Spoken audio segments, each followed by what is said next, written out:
Uttar प्रदेशआव engineer आरो डक्टरनि सोलोंथाइखौ हिन्दी रावजों फरायनो हासिगोन। उत्तर प्रदेश सरकारा बे बाथ्राखौ फोसावबाय। हादराव इन्जिनियार आरो डक्टरनि सोलोंथाइखौ इंराजि रावजों लाथारनांगौ जायो एबा सोलोंथाइनि बिजाबखौ इंराजि रावजोंसो सुजुनाय जायो।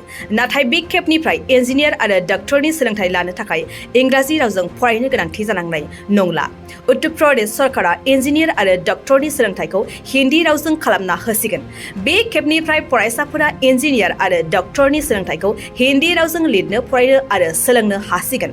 उत्तर प्रदेश सरकारा बे बाथ्राखौ फोसावनायनि गेजेरजों बुंदों इन्जिनियार आरो डक्टरनि सोलोंथाइनि माखासे बिजाबफोरखौ हिन्दीआव दानस्लायनाय जासिगोन आरो बेबादिनो फरायसाफोरा फैगौ बोसोरनिफ्राय हिन्दी रावजों डक्टर आरो इन्जिनियारनि सोलोंथाइखौ लानो हासिगोन। बे बाथ्राखौ जेब्ला नखर मन्त्रि अमित शाहआ मध्य प्रदेशनि भोपालाव गिबि खेबनि थाखाय MBBS कर्सनि बिजाबखौ हिन्दी रावाव बेखेवनानै होदोंमोन, बेनि सानसे उनावनो उत्तर प्रदेश सरकाराबो बे थांखिखौ लायो।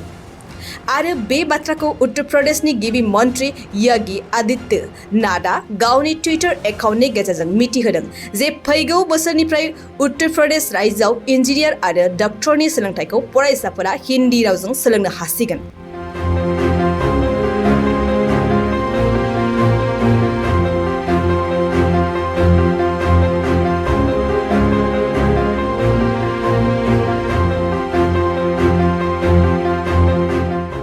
बाक्सा जिल्ला खख्लाबारि हजुआ सकनि KK रडजों थांनाय लामायाव थानाय MB रिफाइनिं हाउसआव मबाइल ग्लास गावनायखौ गोरलैयैनो फाहामनो हानाय गोदान OCA मेसिन लानानै फैदों।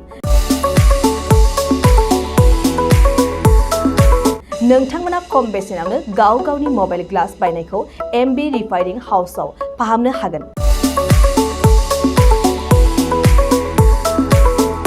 मबाइल ग्लास बायनायखौ फाहामनायजों लोगोसे मबाइलनि बायदि रोखोमनि बाहागो आरो बायदि रोखोमनि मबाइलनि गाज्रि जानायखौ बे MB रिफाइनिं हाउसआव फाहामनो हागोन।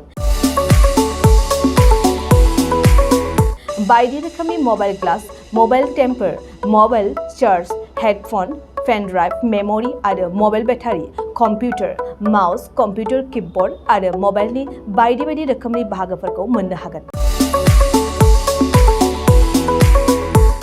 MB रिफाइनिं हाउसआव फोरमायनाय बायदिब्ला दासान्दिनिफ्राय लानानै फैगौ दिवालीसिम डिसकाउन्ट होगासिनो। मख'नो गोनांदि MB रिफाइनिं हाउसआव गुबुन हादोर एबा भुटान हादरनिफ्राय माखासे सुबुंफोराबो बायदि रोखोमनि मबाइलफोरखौ फाहामथाय होफैयो।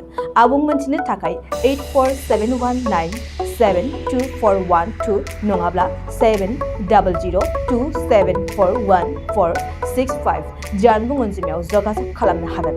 सम फुंनि 8:30 रिंगानिफ्राय मोनाबिलिनि 8:30 रिंगासिम।